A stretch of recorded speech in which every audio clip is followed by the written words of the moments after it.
December 9, 1945 began quietly in occupied Germany, the kind of calm morning that suggested history had finally slowed down after years of chaos. The war had been over for 7 months, the guns were silent, and the future seemed already written. A senior American general sat in the back seat of a large luxury sedan, riding through the countryside for what was supposed to be a routine trip.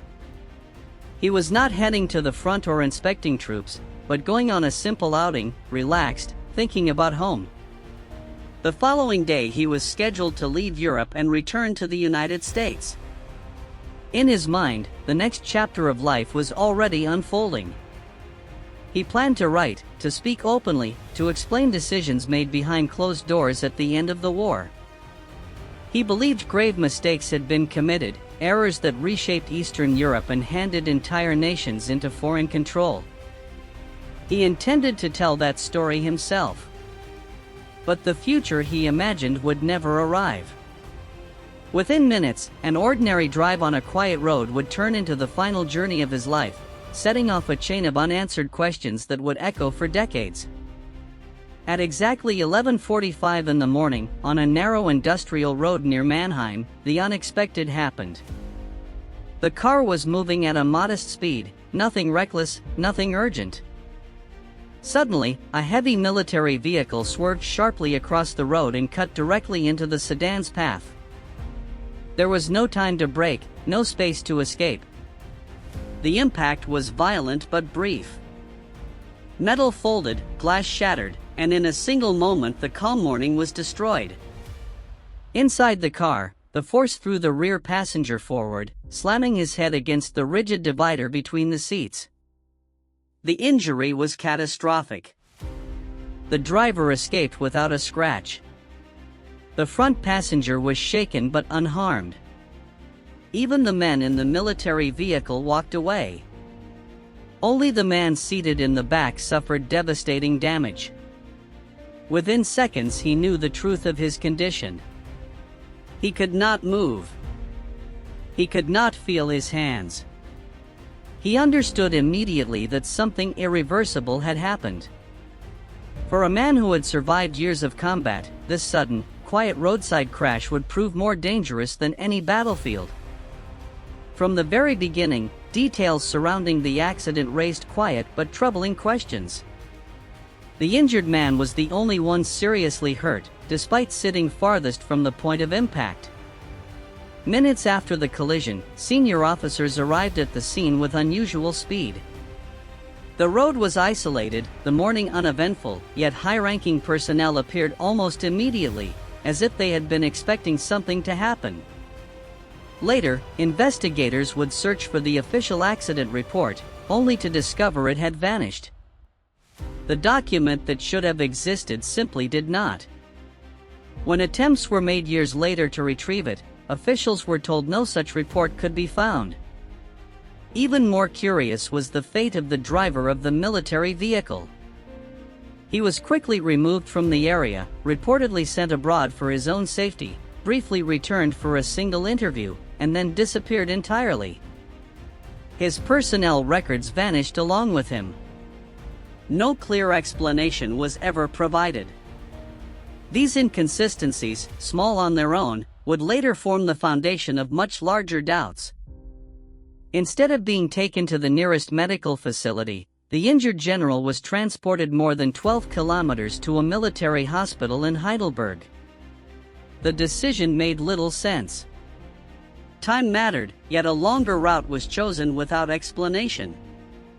At the hospital, doctors confirmed the severity of the injuries. Multiple cervical vertebrae were shattered. The spinal cord was damaged beyond repair. Paralysis extended from the neck downward. Despite this, his condition stabilized. He remained conscious, alert, even joking with visitors. His wife rushed from America to be at his side, reading to him daily and offering constant support.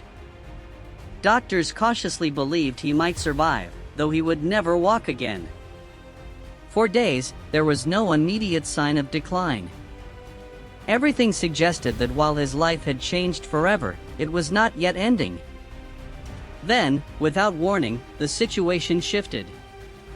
On December 21st, the patient reportedly told those around him that he felt his end was near. Hours later, while his wife was briefly away, his heart stopped.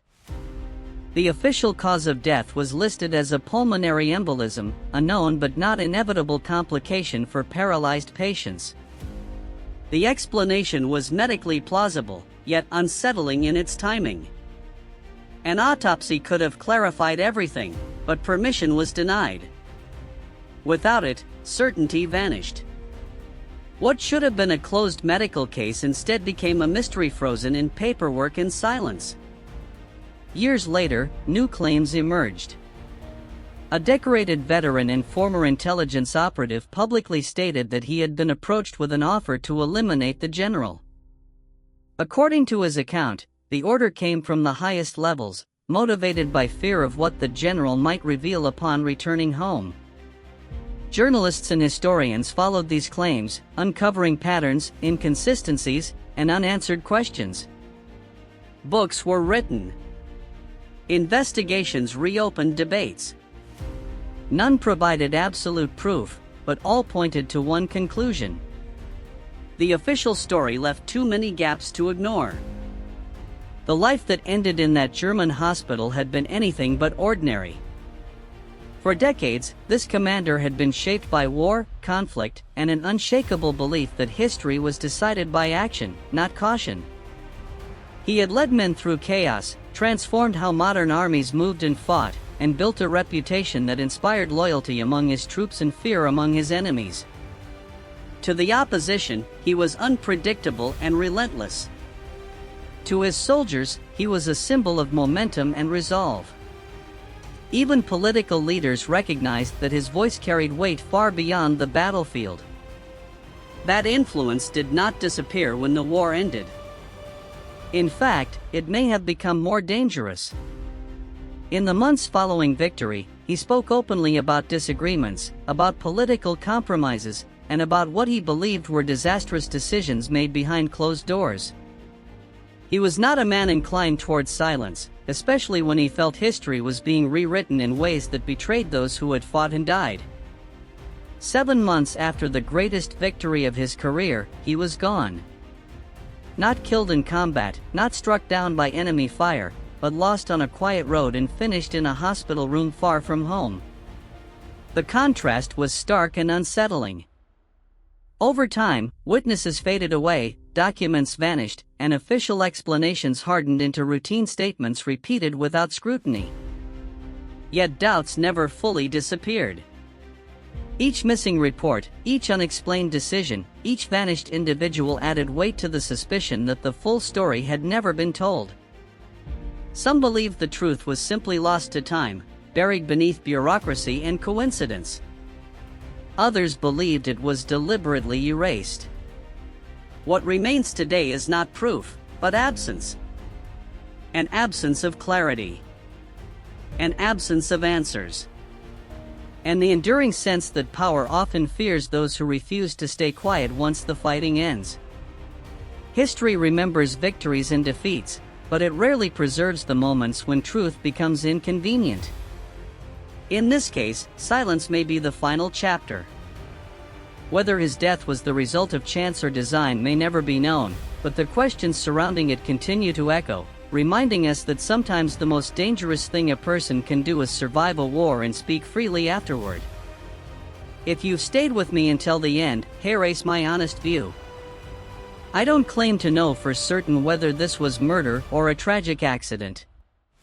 But there are simply too many gaps, too many missing pieces, and too much silence surrounding the final days of this general's life to accept the official version without questions.